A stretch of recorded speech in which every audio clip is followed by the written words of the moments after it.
Hello mga ka-Homebase Kada! Today, ang topic natin is about the 5 steps on how to become a virtual assistant. Marami kasi tayong mga ka-Homebase Kada ang until now hindi pa alam kung ano gagawin, anong dapat tandaan kapag gusto nila maging virtual assistant, o ano yung mga information na kailangan nilang malaman about virtual assistant. So kung interesado po kayo sa topic natin for today, make sure to watch the whole video at maghanda na. Dahil magsisimula na po tayo as in now.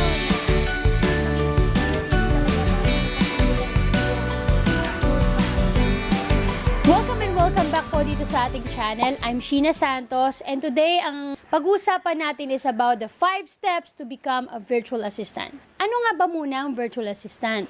So pag sinabing virtual assistant, para kang online secretary na kung saan merong mga clients na magpapadala sa iyo ng mga trabaho, mapa-email management, or magpo-post ka sa mga social media accounts niya, or mag-i-schedule ng kanyang appointments or calendars at kung ano-ano pa. In other words, para kang jack of all trades, master of none. Kung saan iba't ibang uri ng task yung pwedeng ma-assign sa iyo, depende sa kung anong uri or kung sino yung magiging clients mo. Which is yan yung pag-uusapan natin later on. So ano nga ba yung 5 steps na binabanggit ko to become a virtual assistant? Una sa mga steps natin ay ang set a goal and reverse engineer. Teka, Ma'am Shi, parang ang lalim ng pinagsasasabi mo. Reverse engineer talaga? So in other words, ang kailangan mong gawin ay hati-hatiin o parti-partihin yung iyong big goals into smaller size of mini goals para kapag natupad mo na yung mga mini goals na yan, na-achieve mo na rin yung iyong pinaka-end goal, yung big goals mo.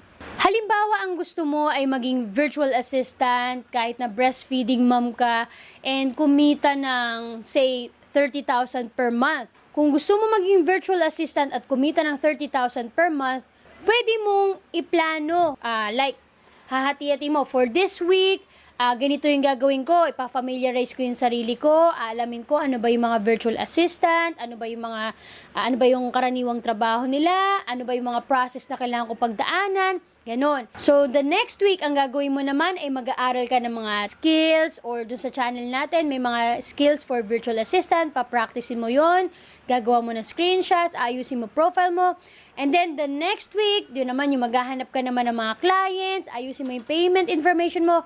So, kumbaga, mas doable siya for you kasi mini goal na siya. Kasi yung gusto mo mangyari lahat, agad-agad, in just 1 day or 1 week, tatapusin mo lahat. Which is, for me, magiging overwhelming siya for you. Kaya mas maganda, mas achievable and doable yung hinahati-hati or pinaparti-parte yung big goal mo into smaller size of mini goals. So sa pagsiset mo ng goal as a virtual assistant, isa sa bagay na masasabi ko sa inyo is isama nyo or i-consider nyo rin yung inyong current situation. For example, isa kang breastfeeding mom. Isa sa challenge talaga niyan is kung paano mo pagsasabayin ang pag-aaral at paghahanap ng mga clients habang ikaw ay nag-aalaga ng iyong baby o nagbe-breastfeed ka. So, kailangan matanggap mo yung situation mo para mas madali kang maka-adjust at malaman mo kung paano yung time management mo, yung scheduling mo, ano yung mga strategies na pwede mong gawin. So, let's face it, lahat tayo ay may kanya-kanyang challenges and even excuses. So, kailangan natin itong i-consider para mas madali nating maunawaan at malaman kung ano yung mga gagawin natin para ma-achieve natin yung ating end goal. Step 2 is to choose a skill or a market to serve. So, kasama rin po sa pagpaplano natin ay ang pagfa-familiarize sa mga skills, diba? Let's say, meron ka naging previous job, naging call center agent ka. So, it's up to you kung gusto mong gamitin yung skills mo nung ikaw ay nag-call center sa pagiging virtual assistant. Pwede mong i-relate yun. Okay lang sa akin na tumanggap ng tawag dito sa bahay, isasama ko yan sa skills ko. Gusto ko pang ma-enhance yung natutunan ko sa trabaho, gagawin ko dito. Or kung hindi naman tungkol sa mga call center, kung ano man. So sabihin na natin na wala ka talagang background sa kahit anumang trabaho. As in, nasa bahay ka, plain housewife. Ano yung mga bagay na gusto mong ginagawa mo parate? Say, mahilig ka mag-drawing, ganyan. Or gusto mo, nag-organize ka ng bahay, yung wall mo, gusto mo ganito yung combination ng kulay. Baka kasi something na pwede mong ma-relate sa virtual assistant skills, diba? Kunwari yung pagdi-design, may kinalaman sa graphic designing, ganyan, o website designing. So, pwedeng mag-start ka rin sa mga ganon na something that you are passionate about, tapos i-enhance mo, i-apply mo for virtual assistants. Di ba? Maganda rin yun. Pwede rin yun. Ngayon, kung totally wala talaga, wala kang passion, wala kang skills, sabi natin. Pero actually, imposible yun eh. Kasi meron at meron tayong gusto gawin na ma-relate lang natin. Kailangan lang nating alaman sa sarili natin. Pero kung wala, at gusto mo talaga mag-virtual assistant, then you can start familiarizing yourself and learn it. Kasi wala namang skills na hindi mo kayang matutunan basta ginusto mo. And isa pa sa masasuggest ko is para malaman mo kung ano yung mga skills na gusto mong pag-aralan, you can research on different online job sites. Meron tayong naging tutorial niyan about dun sa Upwork. Ito, kung saan nag-share tayo ng mga guides and tips kung paano magre-research ng mga job postings online or especially sa Upwork. So maghanap ka muna ng mga iba't ibang trabaho ng virtual assistant and then you can start from there. Alamin mo kung alin yung mga skills na pwede mong pag-aralan, yung parang nakahatak or nakatawag ng iyong pansin and see kung magugustuhan mo talaga yung mga ganong skills at pag-aralan mo at i-research mo kung paano yung gawin. Now, reminder lang po, bago tayo mag-proceed sa ating step 2, ngayon pa lang sinasabihan ko na kayo na hindi magiging madali itong process na ito, yung learning stage nyo. And kailangan talaga na maging matyaga ka, mapagpasensya ka, at ilaan mo yung oras at attention mo, yung panahon mo. Although, syempre, sa home-based mom, kailangan mo talaga ng time management. Maraming sacrifices and for sure, ma-overwhelm ka, lalo na kapag marami kang skills na gustong ipasok sa iyong pagiging virtual assistant. Kaya yung next step natin ay makakatulong para hindi ka na ma-overwhelm. Bago natin ituloy ang video natin na ito, napansin ko lang na 72% ng ating mga viewers ay hindi pa nakasubscribe. I will appreciate if you will subscribe now for more exciting videos. So, subscribe na! Kapag nalaman mo na kung ano yung mga skills of focus mo, then ang ininext mo is sino yung client na sa tingin mo ay matutulungan mo with this skills. Ikaw ba yung tipo ng tao na ang gusto mong tulungan ay yung mga nasa e-commerce, yung mga online business na ganon? Or more on parang real estate industry ba? Mga may kinalaman sa lupa o pagbibenta ng bahay? Gusto mo yung mga social media influencers? Kasi mahilig ka rin naman mag-Facebook, TikTok, Instagram. Gusto mo mag-posting doon. So, alamin mo sa sarili mo sino yung mga target clients mo na maaari mong tulungan at maoperan mo ng iyong serbisyo as a virtual assistant. In that way, mas magkakaroon ng linaw kung ano yung mga skills lang na gugustuhin mong aralin at sino yung mga tutulungan mo at may iwasan yung pagiging overwhelmed. Especially kung napakarami mong iniisip or pinaplanong skills na pag-aralan. Pero isa sa dapat mo i-consider ay kung na-enjoy mo rin yung ganitong mga skills. Kasi mahirap naman yung nag-aaral ka ng skills pero alam mo sa sarili mo hindi ka naman masaya, parang 'di ba? Parang sa relasyon lang, pinipilit mo na lang at baka sakali magustuhan mo in the future, baka sakali mahalin ka niya. Tayo na lang dalawa. Tayo na lang mag-isa. 'Di ba? So mas maganda yung na-enjoy mo rin at masaya ka dun sa gagawin mo. Para hindi mo na iisip na parang nabe-burnout ka na or ayoko na nito, parang di naman ako mag-enjoy, di ba? Ganon. Ako kasi, nung nag-start ako, virtual assistant. So, honestly, noon hindi ko pa talaga alam kung sino yung target ko, kung ano yung mga skills ko. So, nagamit ko yung call center background ko, pero hindi lahat. As in, yung pagsasalita ko lang kahit papano na-enhance at yung pakikitungo ko sa mga clients kasi may idea na ako. But the rest, yung mga skills, inalam ko lang base dun sa mga nakikita ko sa mga job posting sa Upwork, which is Odes pa before. Pero it doesn't necessarily mean na kapag nakafocus ka na dun ay hindi ka na pwede mag-aral ng skills. Pwede pa rin po. Kagaya ko, di ba? Naging marketing automation specialist ako. And then now, nag-aaral na rin ako for YouTube and channel management. So, yun na rin po yung isa pang skill na minamaster ko at naitutulong ko na rin doon sa aking current client. So, dun po sa ating YouTube channel na Sheena Santos, kung mapapansin nyo po, meron tayong iba't ibang skill na sinishare doon or iba't ibang mga tutorials na pang virtual assistant na pwede nyong practicein. Kasi, yung mga skills na yan is actually for general purposes. Ibig sabihin, pwede mo siyang ma-apply kahit na hindi siya niche specific. For example, yung calendar tutorial, yung pag-setup ng calendars ng client or yung Calendly nila, pwede mo yung magamit sa kahit anong industry or anong uri ng business. Pwede yan.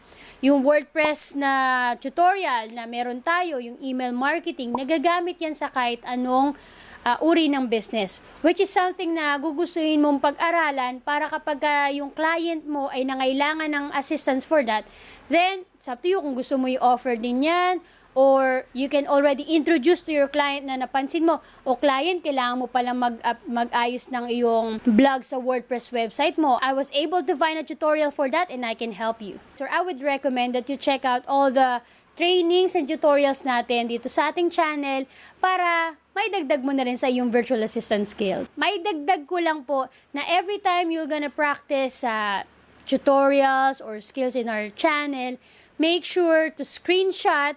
Picturean nyo po, idagdag nyo po sa profile nyo or sa portfolio nyo kasi nakakatulong yan. It builds the confidence in you and strengthen your profile and portfolio. Third sa steps natin ay ang find someone or like-minded community. Like ako, hindi ko may tuturing na sarili ko na isang coach. Pero kahit papano, meron akong ma-share sa inyo kasi I've been into freelancing for almost 12 years and meron na akong maibabahagi sa inyo na kaalaman tungkol sa pag-freelance at pagiging virtual assistant and even sa buhay home-based mom. Meron din tayong Facebook community na Home-Based Mom Diaries. So, kung gusto niyo po makamit ng iba pang mga home-based mom or even mga home-based dad or mom likes, we are all home-based kada dito sa ating community sa Facebook. So, make sure to answer all questions para maka-join ka po, ha? Uy, ka-home-based kada, baka na meron ka namang experience na sa active campaign. Uy, ka-home-based kada, paano ba yung process ng payment sa PayPal? Ganyan. Baka naman ma-share ka kasi ako nung tinry ko, hindi ako makapag-transfer O, di ba? Yung mga ganun. Mga kahit simpleng bagay na sa tingin mo ay meron naman makakatulong sa'yo, then you can join our group kasi doon po ay nagtutulungan tayo. Pero, syempre, iba pa rin pag ginagawa mo yung part mo, di ba? Syempre, mag-aral ka din, mag-research ka din on your own para eventually ikaw rin makakapag-share ka sa ating community. So, sa group kasi natin, hinahanapan natin ng sagot ang how po mindset natin. Ine-encourage namin ang bawat isa na huwag magdepende lang sa sagot ng iba. Ikaw pa rin, mag-research ka, mag-investigate ka, aralin mo, alamin mo. You can post for confirmation. For example, na-research ko po yung problem ko tungkol sa skills ng isang virtual assistant. Sabihin natin yung email marketing. And doon po, nalaman ko na yung MailChimp pala, ganito, ganyan. Tama po ba ako, mga ka-home-based kada? Or baka may dadagdag pa po kayong information about this na makakatulong sa akin? Diba?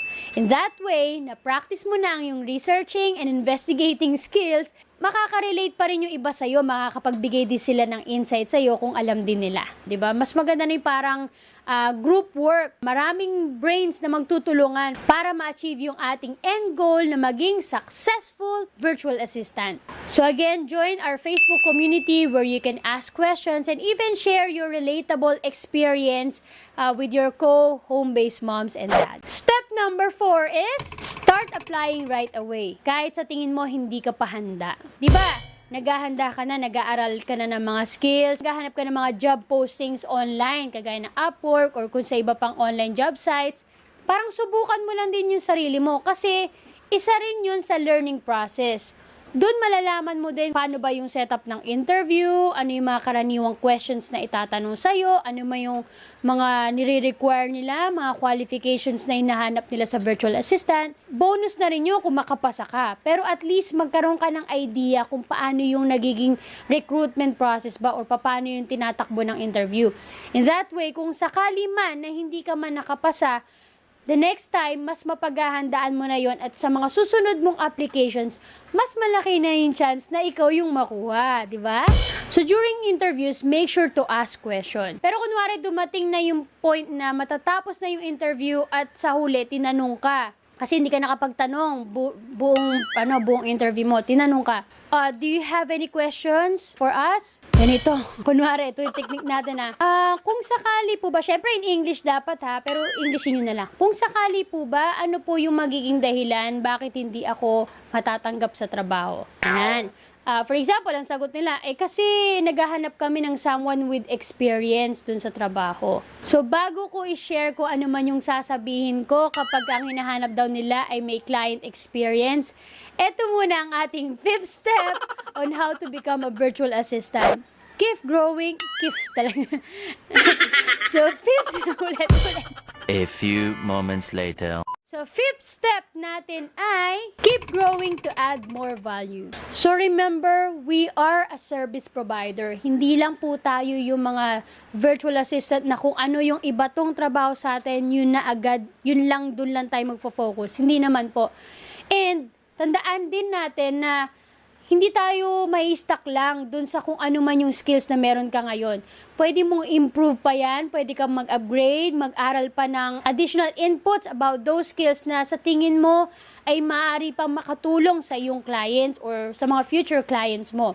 And even for yourself, kasi ako personally, ayoko nang na-stuck lang ako ng kung typing lang ako for the rest of my life. So, syempre gusto ko madagdagan para mag-grow din ako at ice cream profile ko, and then I was able to eventually charge higher than dun sa rate ko before nung nag-start ako. Kasi in-upgrade ko at nag-aral pa ako ng skills na sa tingin ko ay makakatulong para dun sa growth na yon, sa pag-expand ng business na yon. And mas maraming value tayo maipoprovide pa dun sa client, di ba? So, kasama sa upskilling ang pag-aaral pa or pagre-research pa ng iba pang mga tools and platforms na sa tingin mo ay makakatulong din sa inyong business ni client. And then eventually, kapag sa tingin mo meron ka ng skill na gusto mong i-niche down or i-focus, pwede rin yun. Kagaya ng ako, ang ginawa ko, virtual assistant ako. After so many years, I decided to specialize in just one skill na sa tingin ko, ito lang yung gugustuhin kong gawin at makakatulong dun sa aking mga future clients. So, pwede naman yun kung gusto nyo mag-niche down na talaga. So, remember to upgrade your skills, to add more value, and then eventually you can charge higher for that. Diba? Para mas sumapat pa dun sa pangangailangan mo at ng iyong pamilya. So, yung sagot ko dun sa tanong na, wala kasing client experience, ang kailangan kasi namin ay yung may experience na. Ito, all the skills that I have in my profile, in my portfolio, all the samples that you can see there, were all came from the weeks and months of hard work and trainings that I did for myself. I researched sabihin natin, mga platforms. I research about the platforms, I train myself, I sign up for free trials so that I can study it and I can have a feel of it, of how to do things inside those platforms. I may have no client experience yet, but I am confident enough that I can help the client with those trainings that I had done myself. Tama ba? Tama ba English ko? Pero yun, the idea is, wala man akong client experience pa talaga. Pero, personally, inaral ko tong lahat, pinractice ko to, pinaghandaan ko, para when the time comes na yung client ay mangailangan, I can prove to them and that I can help them with those trainings. If there are additional things that I need to learn more, o kung meron pa po kayong mga platforms na gustong paaral sa akin, then I'll be more than happy to do that to help. Oh my God! Wow! Oh, di ba? Panalo. I-construct nyo na lang yung English ko ng mas maayos, okay? Yun lang. So, syempre, on the spot to, kayo na bahala mag-ayos, no? Pero I'm sure nakuha nyo yung idea, di ba? So, lahat naman po kasi nagsisimula sa simula, na walang experience, wala pang alam. Ang magiging advantage mo na lang, sabihin na natin wala kang experience, is kung pinaghandaan mo, pinag-aralan mo. Dahil kung wala kang ginawa at nag-antay ka lang ng instruction from the clients, at nag-expect ka na baka turuan ka naman nila or tulungan ka nila, then, mas malaking chance na hindi talaga ikaw yung makuha. But if you can prove to them na nagawa mo to, inaral mo to, kahit ikaw lang, pero pwede naman kung gusto mo talaga mag-take ng course and even trainings outside. Pero kung ikaw lang talaga at ikaw lang, then kailangan mo lang maging confident at maniwala ka na kaya mo silang tulungan na gamit yung mga natutunan mo. Diba? Napakadami na pong resources online. Even in our own YouTube channel, napakadami nating resources, mga guides and tips and even tutorials ng actual work na pwede nyo pong simulang pag-aralan. And it's up to you kung pagpaaralan mo yun or hindi para magkaroon ng katuparan to. Kung nakarating na po kayo sa part ng ating video na ito, make sure to comment down, I will become a virtual assistant. In that way, malalaman ko kung gusto niyo po ng mga follow-up videos regarding virtual assistants and if nagugustuhan niyo po yung topic natin for today. Antayin ko comment mo ha! So make sure to remember those 5 steps and tips na shinare ko to become a virtual assistant. So sana po ay may natutunan kayo for today. And again, I'm Sheena Santos. Kita-kits tayo next week dito sa ating channel. Have a great day mga kombiskada. Bye for now.